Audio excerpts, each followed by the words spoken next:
سبيل الدموع سبيل مريح إلى يوم الدين. أما بعد، فقد قال في كتابه الكريم: قل إن كنتم تحبون الله فاتبعوني يحببكم الله ويغفر لكم ذنوبكم والله غفور رحيم. قل أطيعوا الله والرسول فإن تولوا فإن الله لا يحب الكافرين. وقال تعالى: لقد كان لكم في رسول الله أسوة حسنة لمن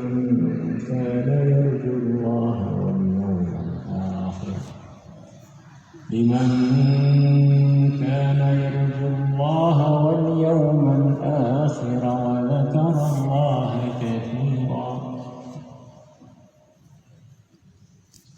وقال تعالى: أولئك الذين هدى الله فبهداه مقتده. وقال النبي صلى الله عليه وسلم: نحن معاشر الأنبياء لا نورث ما تركناه صدقة، إنما ورثنا العلم فمن أخذه فقد أخذ بحظ وافر أو كما جاء في الحديث.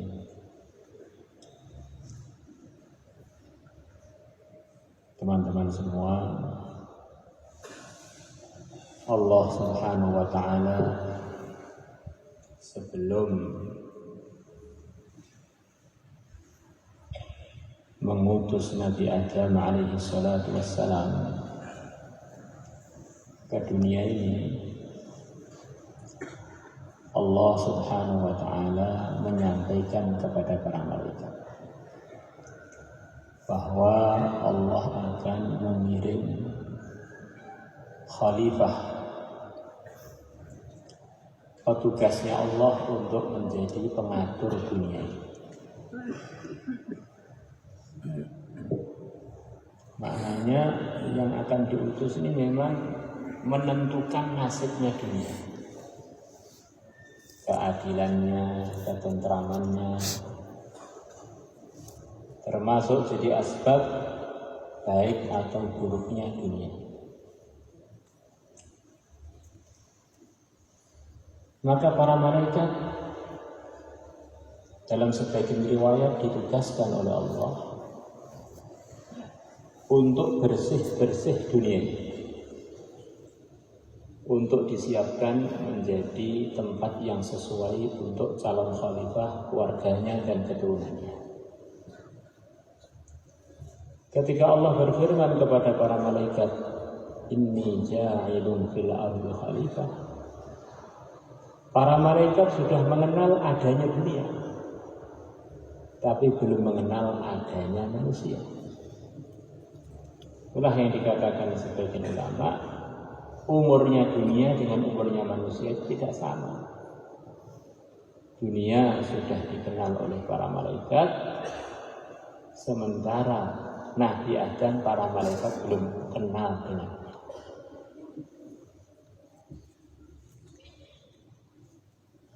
Isinya dunia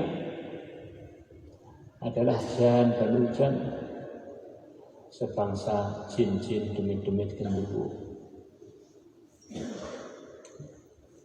Maka Allah kirimkan para malaikat untuk bersihkan dunia, supaya jin-jin, demit-demit genderuwo itu tidak mengganggu calon-calon khalifah yang akan dikirim ke dunia. Maka dari cerita ini, manusia ini memang jadi pengatur dunia, termasuk demit-demit itu di bawah aturan.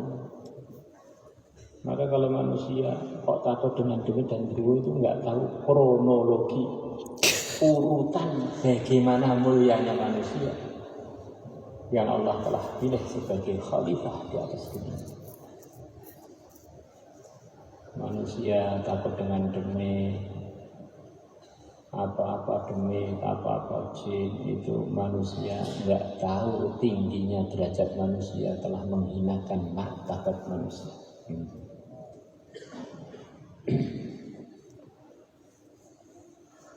Para malaikat adalah hamba-hamba Allah yang tidak pernah berbuat maksiat. Maka firasat yang dari hamba Allah yang begitu bersih, nggak ada dosanya dalam kehidupannya. La ya'suna Allah ma amarahum wa yaf'aluna ma yu'marun. Mereka tidak pernah membangkang perintah Allah. Mereka selalu taat kepada perintah-perintah yang diperintahkan kepada mereka.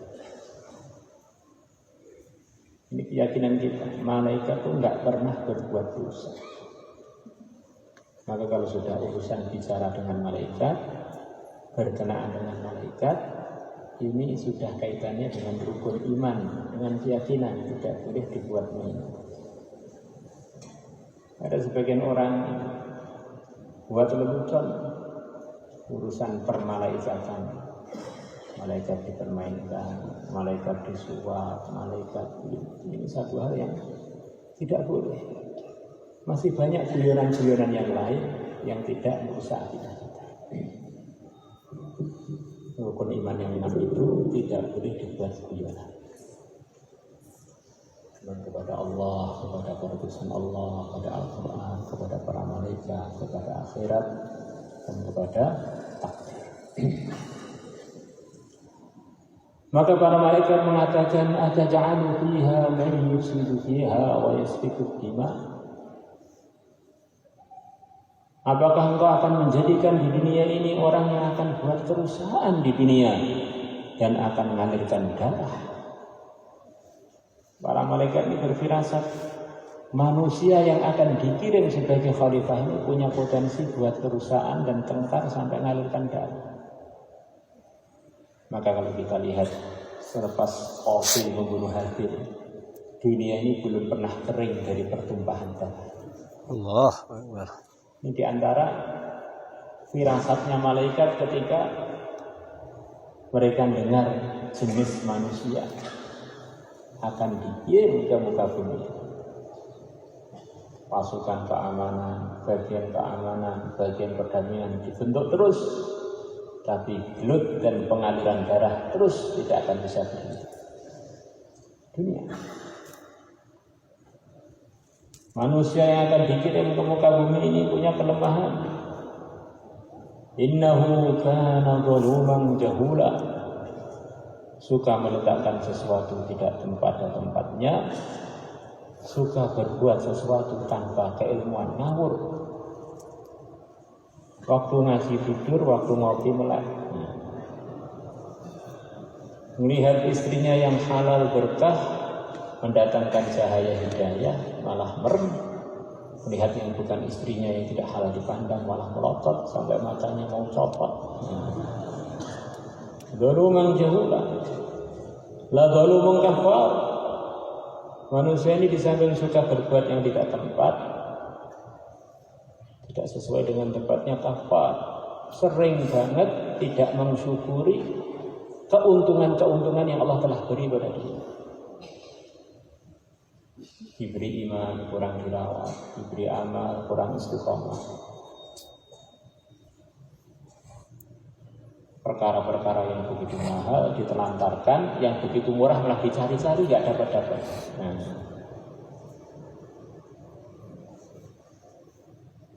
Ke sawah katanya untuk bekal ibadah. Begitu pas ibadah tinggal ngantuknya. Ke masjid tinggal sisa-sisa tenaga untuk ke masjid. Itu pun di akhir-akhir waktu atau di luar waktu. Nadaru mengkafar. Manusia ini punya potensi. Dalam dirinya ini ada keinginan-keinginan, ada nafsu. Yang nafsu itu didominasi dengan mendorong manusia untuk berbuat yang tidak baik. Innan nafsa la'amaratun bisu. Sesungguhnya keinginan-keinginan yang ada pada diri kita ini banyak memerintahkan kepada keburukan. Coba kita lihat. Nanti diri kita ini kan ada pertarungan. Nanti kebanyakan bisikan itu buruk-buruk. Untuk mencaci, untuk mencemooh, untuk menghinakan, untuk menyerang, untuk memfitnah, untuk menyerobot, untuk macam-macam. Belum lagi di luar kita ada setan. Yang setan ini bersumpah akan datang dari depan kita, kanan kita, kiri kita, akan menggoda kita supaya tidak mensyukuri nikmat-nikmat Allah. Tsumma la'atiyannahum min baini aydihim wa min khalfihim wa an aymanihim wa an syama'ilihim wa la tajidu aktsarahum syakirin. Sungguh aku bersumpah akan datang ke depannya manusia, di belakangnya manusia, kanan kirinya, supaya engkau ya Allah menemukan manusia tidak mensyukuri nikmat-nikmatmu. Dan tidak ada nikmat yang lebih besar melebihi nikmat iman, nikmat Islam. Perkara yang menguntungkan, setan usaha supaya manusia merasa perkara itu merugikan. Anaknya ngaji dianggap merugikan, yang menguntungkan belajar dunia. Selepas belajar dunia ternyata juga tidak dapat dunia, agamanya sudah ketinggalan. Kemarin ada pertemuan di Bangka, kita ngobrol-ngobrol pada pertemuan wali murid, bahwa di antara asbab datangnya rizki dunia ini adalah karena adanya pelajar-pelajar agama. Dengan sebab ada pelajar dan pembelajaran agama, maka agama tersebar. Yang diantara isinya agama adalah kalimah la ilaha illallah. Tanpa ada agama, para hadirin, dunia ini sudah nggak boleh dipakai, langsung kiamat. Maka ada seorang sahabat punya saudara yang saudaranya sibuk ngaji. Maka sahabat tadi datang kepada Nabi, ya Rasulullah, saya minta saudara saya ngaji ini untuk pulang menemani saya kerja. Maka Nabi bersabda, la'allaka turzaqu bih. Kamu itu dapat rezeki sebab saudara kamu yang ngaji. Sepertinya dia kerja jadi asbab datangnya rezeki. Ternyata rezeki dia secara gaib datangnya sebab dia membiayai saudaranya yang lagi ngaji. Maka andaikan orang bertanya, ini anak saya sudah ngaji, kok rezeki saya seret aja Pak? Sudah ngaji saya seret, apalagi nggak ngaji, mumet loh. La ilaha illallah. Nggak percaya, silakan coba. Jadi manusia percobaan.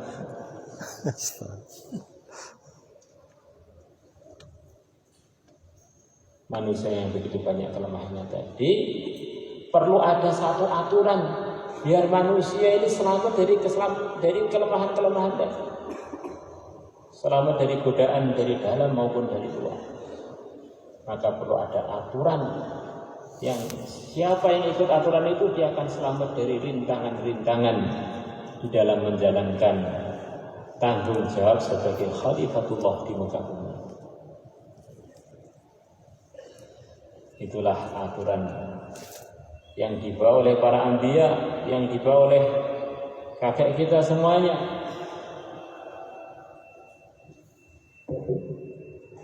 Aturan taat total kepada Allah. Ad-din, artinya ad-din itu dalam bahasa Arab ma yudanu bihi, undang-undang atau aturan yang diikuti. Yang mengikuti aturan namanya muslim. Orang yang berserah total kepada aturan tersebut.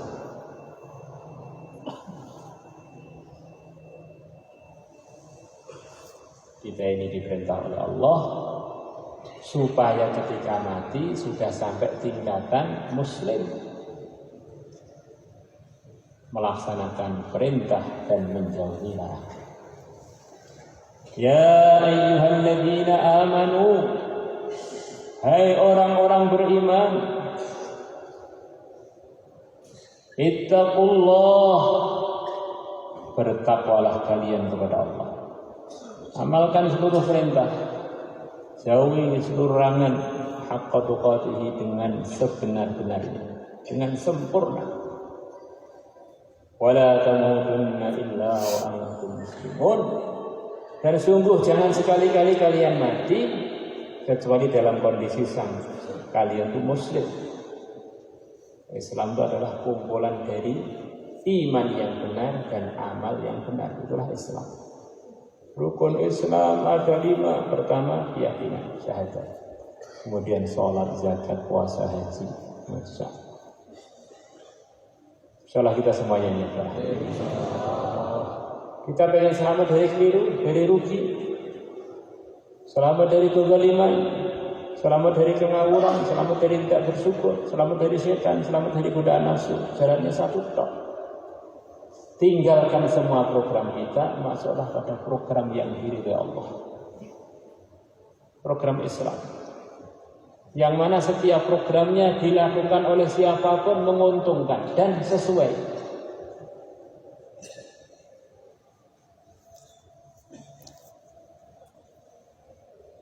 Dikerjakan oleh orang yang miskin, dia sukses. Dikerjakan oleh orang yang kaya, sukses. Assalamualaikum. Istrinya berapa? Belum nikah. Belum nikah enggak boleh ngantuk-ngantuk.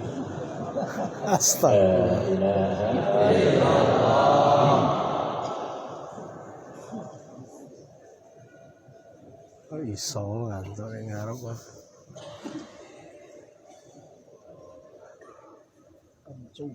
Dikerjakan oleh orang yang terhormat, maka posisi dia terhormat tidak menyebabkan dia rugi di sisi Allah kalau dia mengamalkan Islam.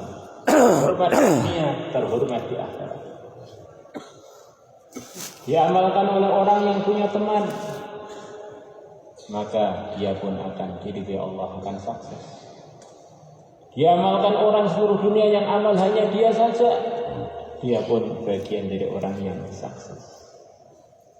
Dikerjakan oleh raja, jadi raja yang sukses.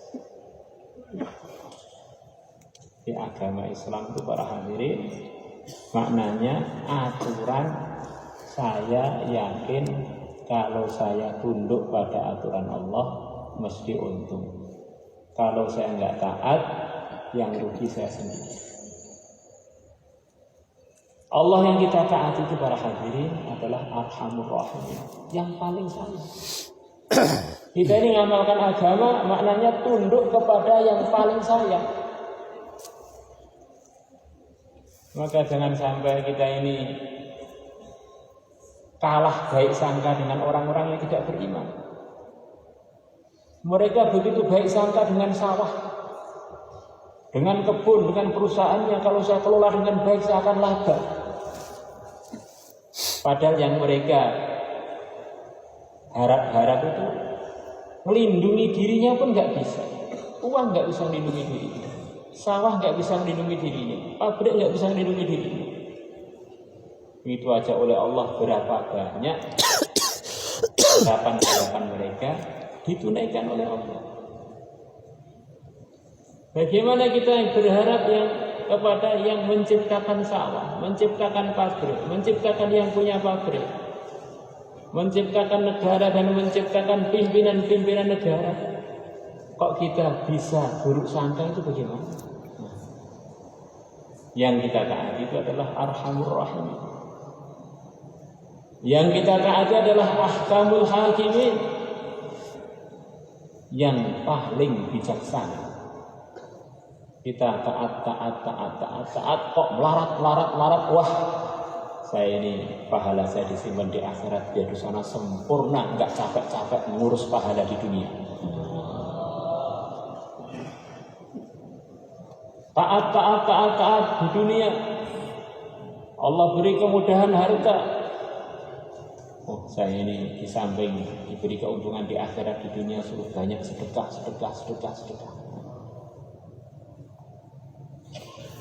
Orang itu kalau amal agama disertai dengan husnuzon, keadaan kaya tidak melalaikan, keadaan miskin tidak menumbangkan. Terus dia dalam baik saja. Kaya bersyukur, miskin pun tidak menyalahkan Tuhan. Seperti dikatakan para ulama, ada cerita Israiliyat. Namanya cerita Israiliyat ya tidak perlu terlalu sahih. Yang penting ini cerita ini ada benernya secara janji Allah. Orang bersyukur akan ditambah-tambah. Orang nggak bersyukur tambah banyak masalah.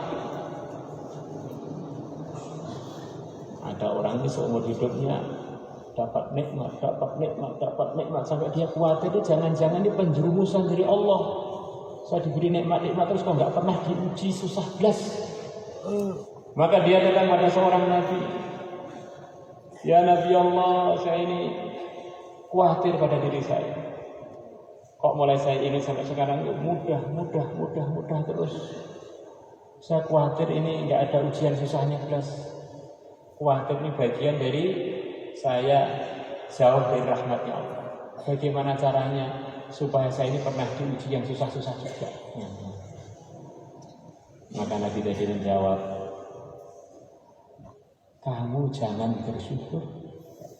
Kamu jangan bersyukur kepada Allah. Waktu orang tadi sowan pada seorang Nabi tadi sambil membawa gelas, maka orang tadi bilang, bagaimana saya nggak bersyukur? Bagaimana saya bisa nggak bersyukur? Allah telah beri saya iman, telah beri saya Islam, Allah telah beri saya nikmat ini. Nggak ada dalam otak saya itu bayangan kok saya bisa nggak bersyukur, itu nggak ada ya Nabi Allah. Tengah-tengah dia ngomong, gelasnya ini berubah menjadi emas. Di dunia ini ujian, ada orang yang memang ujian susah juga orang. Ini sekedar cerita. Satunya ada orang yang hidupnya susah. Makannya susah, minumnya susah, nggak punya rumah, melamar nggak ada yang mau nerima. Akhirnya datang pada Nabi yang sama. Dia mengeluh pada Nabi, ya Nabi Allah berikan arahan kepada saya. Saya ini seingat saya hidup susah terus sampai sekarang. Saya nggak punya baju kecuali selembar yang menutupi pusar bagian bawah saya, ke bawah itu saja. Berikan arahan biar Allah beri kemudahan kepada saya. Maka Nabi tadi mengatakan, bersyukurlah. Maka orang tadi bilang, bagaimana saya bisa bersyukur? Dari kecil susah terus. Istri nggak punya, rumah nggak punya, duit nggak punya, baju pun tinggal separuh ini. Suruh bersyukur, saya nggak ada bayangan dalam otak saya untuk bersyukur. Nyukuri apa? Tengah-tengah dia ngomel, tiba-tiba datang angin, sehelai kain yang masih nempel di badan dia bawa kabur angin sekali. Ini satu cerita nasihat para hadirin. Kita ini bukan sekedar berkewajiban amal agama, tapi kita ini harus berhusnudzon. Amal agama ini memang keuntungan satu-satunya.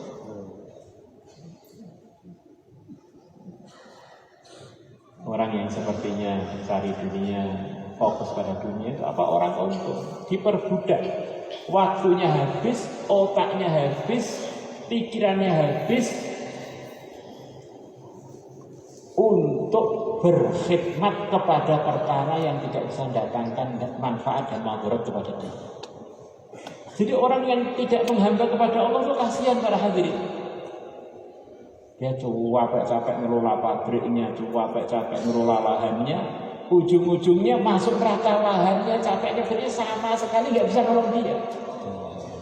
Jadi kalau orang itu mandang orang-orang yang sibuk dunia lupa agama, sibuk jabatan lupa agama, itu orang-orang paling kasihan di dunia. Dia telah menghabiskan umurnya untuk perkara yang tidak bisa melindungi dia, tidak bisa berikan manfaat kepada dia. Jangan kita ini yang merasa beriman dan beramal malah mengajukan proposal kepada mereka. Ini malu-maluin. Ini mumpung pilpres sepertinya Bapak Presiden uangnya mau banyak, ini mau dibagi. Kesempatan buat proposal ini. Akhirnya orang-orang dunia menganggap orang-orang agama akhirnya itu yakin pada Allah dan Rasulnya, ternyata merasa saya lebih untung lebih mereka. Akhirnya mereka tambah jauh dari agama gara-gara kita berharap kepada mereka. La ilaha illallah. Selepas Nabi Adam dikirim ke dunia ini, para hadirin, yang jadi asbab baik dan tidaknya dunia ini ya amalan manusia. Maka ketika zaman Nabi Adam awal-awal di dunia ini semuanya amal agama, maka seluruh dunia itu isinya nikmat. Begitu mulai ada yang melanggar, yaitu Qabil bunuh Habil, mulai ada yang tidak enak. Terus waktu berjalan, ketika terjadi perzinaan zamannya Bani Israel, baru mulai makanan-makanan di dunia ini mulai ada yang busuk. Dulu nggak perlu ada freezer, kulkas. Nah, kalau kita lihat kulkas, freezer ini hasil maksiat ini. Kalau dulu nggak ada orang ngasih, kita nggak perlu repot-repot beli kulkas, beli freezer. Angin yang ada sudah cukup untuk kita tanpa perlu tambahan-tambahan pendingin, pemanas dan sebagainya. Orang beriman yang menjaga salat jamaahnya, Allah akan jaga tetangganya 40 kanan, 40 kiri, 40 depan, 40 belakang. Masya Allah. Orang iman yang rutin baca ayat kursi selepas sholat, Allah akan jaga dirinya, keluarganya, tetangganya, anak cucunya, hartanya. Masya Allah. Di setiap amalnya orang beriman, para hadirin akan mempengaruhi dirinya dan lingkungan. Kalau ada orang beriman ketemu dengan istrinya, kemudian bilang Bismillah, Allahumma jannibna jannibis syaitan bima razaqtana, kemudian terjadi anaknya tidak akan bisa digoda-goda setan selamanya. Kita kadang-kadang ngeluh kenakalan remaja. Ya remaja mungkin nakal, tapi sebelum mereka nakal, orang tuanya yang nakal. Lupa baca Bismillah, tidak memikirkan masa depan anaknya. Akhirnya begitu masa depannya muncul, orang tuanya ngeluh. Itu kan gara-gara kamu. Nggak wiridan, nggak persiapan, ya tinggal gitu-gitu aja. Akhirnya demit ikut-ikutan di majelis itu. Allah. Tambah orang beriman itu tambah amal, tambah berkah. Tempat-tempat yang digunakan untuk amal, tempat akan berkah. Tambah banyak untuk amal, tambah berkah. Maka di dunia ini nggak ada tempat rohani yang lebih banyak dibuat untuk beribadah kepada Allah melebihi Makkah, melebihi tanah haram. Maka Nabi bersabda dalam lebihnya, salat di Masjidil Haram itu oleh Allah dilipatkan pahalanya 100.000 kali melebihi di luar tanah haram. Sebagian menghitung 100.000 kali, itu kalau dikerjakan 2 kali sudah melebihi amal di malam Lailatul Qadar. Kalau Lailatul Qadar kurang lebih 82 tahun. Kalau amal di Masjidil Haram dan di tanah haram Mekah, setiap amal kurang lebih seperti 50 sekian tahun. Maka dia kalau amal 2 kali sudah seperti Lailatul Qadar. Tempat tambah dibuat amal nanti akan mendatangkan pengaruh yang luar biasa, pengaruh rohani yang luar biasa, pengaruh pada lingkungan yang luar biasa. Rumah-rumah yang telah dibuat taklim, buat amar ma'ruf nahi munkar, dibuat ibadah, orang masuk langsung lihat akhirat. Masjid-masjid, mahalah-mahalah yang telah dibuat amal, nanti beda rasanya dengan yang tidak dibuat amal. Ini tempatnya para hadirin. Tempatnya kalau nggak ada yang menempati, nggak ada artinya para hadirin. Sehebat-hebatnya Makkah, sehebat-hebatnya Ka'bah, tetap saja tidak mukallaf, tidak ditugasi untuk jadi khalifah di muka bumi. Maka Ibnu Umar radhiyallahu anhu dia mengatakan pada murid-murid beliau, di hadapan murid-murid beliau, seakan-akan beliau berdialog dengan Ka'bah, di depannya Ka'bah.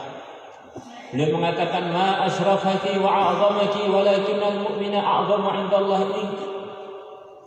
Alangkah agungnya engkau Ka'bah, alangkah mulianya, tetapi orang-orang beriman lebih mulia di sisi Allah melebihi engkau wahai Ka'bah. Hadirin orang beriman, satu orang. Semua yang di dunia orang beriman sudah wafat, tinggal dia saja. Walaupun Ka'bah sudah tidak ada, dunia tidak diizinkan untuk dia.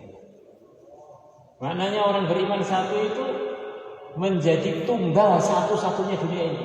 Makan minumnya seluruh dunia tergantung pada satu orang. Orang beriman kok khawatir tidak dapat makan gimana? Orang-orang yang makan gara-gara orang beriman. Jangan sampai kita ini seperti orang yang punya bis, kemudian banyak orang yang numpang ke bis kita. Akhirnya karena hari-hari kita ini lihat orang-orang numpang, kita terpengaruh, dikira kita ini malah yang numpang, mereka jadi pemilik. Orang-orang beriman kok terkesan, terkagum-kagum dengan ekonominya, kemajuannya. Para penumpang yaitu orang yang belum Islam itu benar-benar kebangetan tidak mensyukuri imannya. Ada dua orang yang sama datang kepada saya tadi, sama-sama tinggal di satu negeri kafir. Satunya pandangannya benar-benar pandangan begitu bahaya. Dia bilang yang mengamalkan Islam itu memang belum orang Indonesia. Yang mengamalkan Islam malah di negeri yang kami tinggal itu sopannya, disiplinnya, tidak jujur, tidak ada bohong, muji-muji orang kafir sampai kebangetan. Dengar kalau rasanya emas itu kambuh. Kemudian satunya bilang, ya, kasihan orang negeri itu. Di negeri yang sama, orangnya tertib, orangnya sopan, tetapi semuanya untuk masuk neraka kalau nggak dapat iman. Kasihan. Dibagi orang yang beriman, para hadirin, segala kemajuan yang tidak mendatangkan ridhonya Allah itu bukan kemajuan, itu neraka, para hadirin. Allah. Kita bilang nggak perlu jos-jos, tapi ini nyata. Itu rokok. Semua kemajuan teknologi yang tidak mendatangkan pahala itu nggak perlu dikagumi. Apa dikagumi? Nggak menguntungkan akhirat sama sekali. Kita ini orang akhirat. Apakah orang yang sudah jadi profesor, jadi doktor, bisa menghitung tanpa perlu menggunakan otak? Umpamanya. Ya, kalau nggak beriman ya tetap intip rokok. Waktu Tuhan langsung nggak ada perlu dikagumi sudah. Maka ada seorang pelajar Tenggoro waktu satu majelis tanya, Pak, katanya Islam itu adalah selalu tinggi, nggak bisa direndahkan, ya'lu wa la yu'la alaih. Sementara kita lihat orang-orang non-muslim teknologinya, ekonominya lebih maju. Dengarkan, itu Tenggoro dijawab. Yang bertanya itu imannya masalah. Kamu tuh ada masalah minder. Yang kedua, kamu memandang teknologi, ekonomi itu bagian dari kemajuan. Itu bukan pandangannya orang beriman. Kemajuan bagi orang beriman itu kalau diridhoi Allah. Melarat nggak punya apa-apa kalau diridhoi Allah surga. Surganya paling kecil 10 kali lipat dunia. Kaya sekayanya kaya, tapi nggak beriman, intip rokok. Harus yakin lah. Di samping semua itu mereka bisa buat begitu itu asbabnya karena numpang pemilik dunia, yaitu para orang-orang beriman. Kamu itu sebagai pemilik kok minder bagaimana? Itu bawahan-bawahan kamu. Kalau kamu nggak ada, mereka lenyap dari dunia. Kalau kamu kok bisa minder?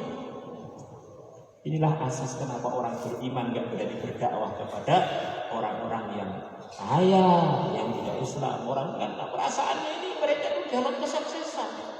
Mereka dalam kasihan para hadirin mesak nih, sedangkan di sate ning ropo. Allah. Kasihan banget. Maka Ibnu Amir seorang sahabat nyontoin kepada dia bagaimana percaya diri beliau membawa iman Islam. Termasuk sahabat yang melarat, saking melaratnya para hadirin bajunya tanggalan. Baju ini bukan harga saya itu iman dan amal. Kemudian saking maratnya beli kuda yang gede juga nggak mampu, kudanya kecil, orangnya kecil, kudanya kecil, tambahan lagi. Kemudian pakai senjatanya beli kerangka aja nggak mampu. Diubet-ubet, dilipat-lipat dengan kain usang biar nggak mengenai orang yang usang. Datang ke negeri Persia, ke kerajaannya, yang mana di sana dihamparkan permadani yang begitu mahal. Jadi Ibnu Amir nggak terkesan sama sekali. Beliau datang ke situ, tetap naik kuda, nggak mau turun. Jadi harga karpet mahal itu nggak masuk dalam memori beliau. Yang mahal ya agama itu. Selain agama mana mahal? Sayap nyamuk mahal. Jangan. Ini bukan berarti terus kalau jadi muslim nggak rapi, bukan begitu para hadirin. Maksudnya itu muslim itu tidak boleh rendah diri di hadapan orang-orang yang belum beriman para hadirin. Apalagi sama-sama berimannya, kalau ngomong dengan orang kaya nggak berani. Padahal semua yang jauh dari agama ini perlu kita dengar. Dengan pejabat walaupun salah nggak berani. Ini begini ini yang namanya perasaannya mengalahkan keyakinannya. Nah, kita perlu berlatih lagi. Akhirnya dilarang untuk naik kuda, suruh turun ya, turun. Terus di situ tuh di samping-samping permadani itu kursi-kursi yang terbuat dari emas. Maka Ribi menambatkan kuda jeleknya tadi di kursi tadi. Kemudian beliau berjalan di karpet, ini senjatanya itu yang tajamnya diletakkan bawah, merobek-merobek karpet jalan. Maka orang-orang yang hadir bilang ini anjing datang apa? Orang-orang berkata anjing Arab datang. Maka ada salah satu begini, jangan begitu, orang Islam itu pandangannya beda.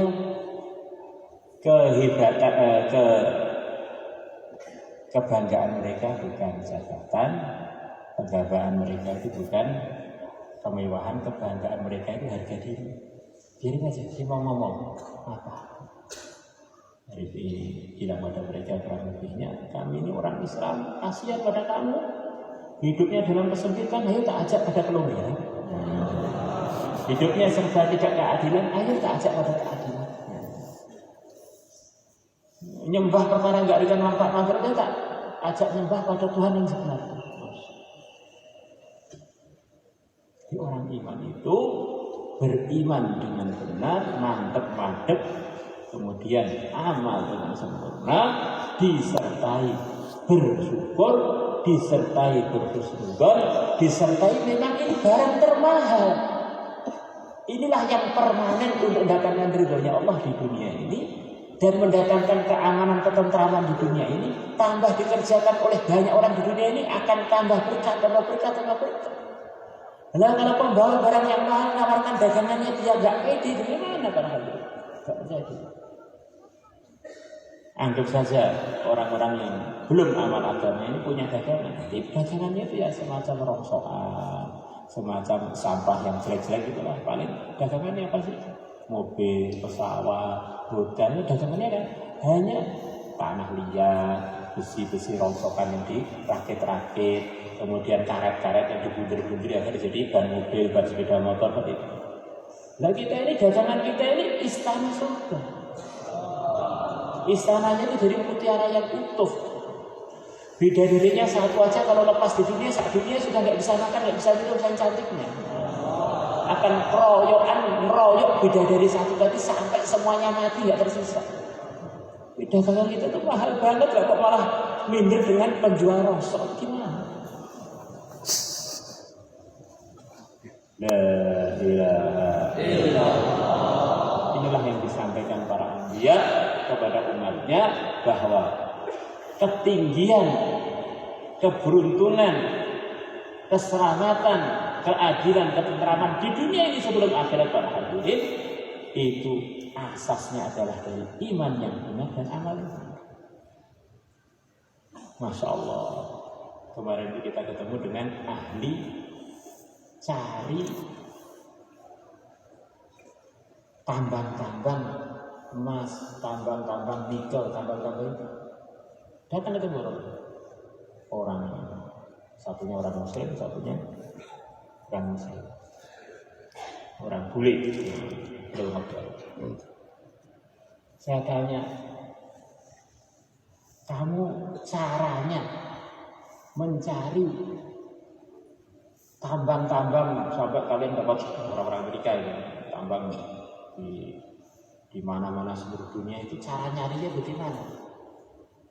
Nah, kami punya alat untuk itu, tapi sebelum punya alat itu sudah jadi kesepakatan tim kami, semua tambang yang mahal di dunia ini mesti di sana adalah tempatnya orang Islam. Maka kita cari tambang pertama kali mesti ke negeri Muslim, di komunitas Muslim. Di komunitas kafir itu sangat jarang sumber-sumber alam yang mahal. Ini orang kafir, kepet, merokok padahal dia. Begitu khusnudzonnya pada komunitas Muslim.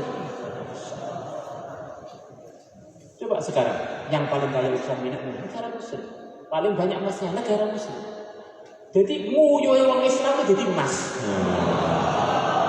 Nguyuh Muslim jadi emas. Nah kaya ngono gak tertutup saya diri itu emas. Ya Allah. Sampai orang-orang nggak beriman itu kalau mau cari tambang, begini kalau beri Muslim. Di negeri mereka itu panas, di buku kufuran, di nyembah apa-apa, akhirnya jadi panas. Benda-benda berharganya itu pada minggat, nggak mau ditempatin. Ceritanya apa? Rawinya saya sendiri dari orang kafir, Masya Allah. Rawahu Musliman kafirin. La ilaha illallah. Maka karena perkara ini mahal para hadirin, kita punya dagangan yang menguntungkan, apa itu baju atau minyak wangi atau jamu herbal ada, itu semangatnya kita tawarkan di majelis-majelis, bahkan majelis markas ini. Jamu saya ini grem, jamu saya ini Masya Allah kalau diminum, Masya Allah kamu nggak tidur 1 minggu nggak kuat.